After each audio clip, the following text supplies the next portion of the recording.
अस्सलाम वालेकुम।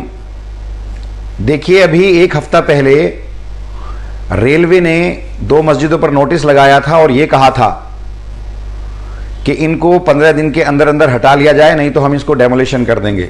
वो दोनों मस्जिद, एक बंगाली मार्केट की मस्जिद थी और दूसरी तकिया बब्बर शाह जो ITO पर मस्जिद थी, उन दोनों पर इन्होंने नोटिस लगाया था। उस नोटिस के खिलाफ, यानी कि केंद्र सरकार के रेलवे विभाग के खिलाफ, मैंने दिल्ली हाई कोर्ट के अंदर याचिका दायर की थी, जिसमें दिल्ली हाई कोर्ट ने हमें राहत देते हुए उस नोटिस पर पूरी तरह रोक लगा दी कि आप इस नोटिस के खिलाफ जो है कोई कार्रवाई नहीं करेंगे, यानी कि उस पर स्टे लगा दिया गया।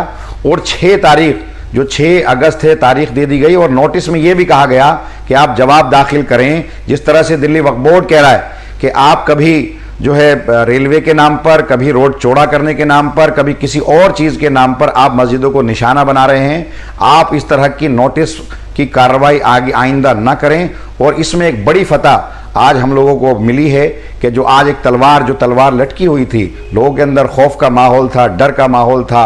सोशल मीडिया पर जो है, नेशनल मीडिया पर ये सारी खबरें चल रही थी कि रेलवे जो है 2 मस्जिदों को तोड़ना चाहता है। तो आज दिल्ली हाई कोर्ट ने उस पर पूरी तरह से रोक लगा दी है। और मैं यही कहना चाहूँगा, ये जो लड़ाई है इंशाल्लाह हम लड़ते रहेंगे। लोगों को डरने की ज़रूरत नहीं, घबराने की ज़रूरत नहीं।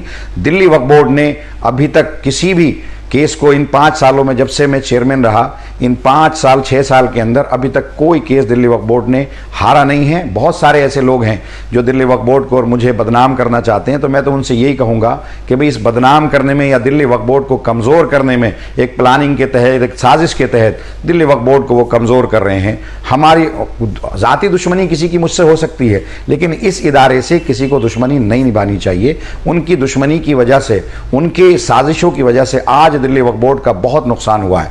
दिल्ली वक्फ बोर्ड के अंदर आज इमामों को सैलरी नहीं मिल पा रही, उनको जो है ऑनरेरियम नहीं मिल पा रहा है, स्टाफ को नहीं मिल पा रहा है, स्टाफ पूरी तरह से काम नहीं कर पा रहा है। लोग जो चाहते थे एक इदारे को बर्बाद करना, उसमें बहुत सारे लोग उनका साथ दे रहे हैं। तो मेरी उनसे ये मुअद्दबाना रिक्वेस्ट है, अपील है कि उनके किसी भी बहकावे में ना आए और दिल्ली वक्फ बोर्ड के अंदर किसी भी किस्म की कोई साजिश ना करे, क्योंकि अगले महीने की 26 तारीख में मेरा टाइम पूरा हो रहा है और इस टाइम के बाद दिल्ली वक्फ बोर्ड जो है दोबारा से बनाया जाएगा और दोबारा से पूरी वक्फ बोर्ड की पूरी जो है कमेटी बनाई जाएगी। उसमें कौन बनकर आता है, कौन नहीं आता, इससे मुझे मतलब नहीं है। लेकिन मेरा एक वक्त था, उस वक्त में मैंने पूरी कोशिश की कि दिल्ली वक्फ बोर्ड की तमाम प्रॉपर्टीज़ का तहफ़्फ़ुज़ किया जा सके, किराया बढ़ाया जा सके, दिल्ली वक्फ बोर्ड की इमेज को दुरुस्त किया जा सके।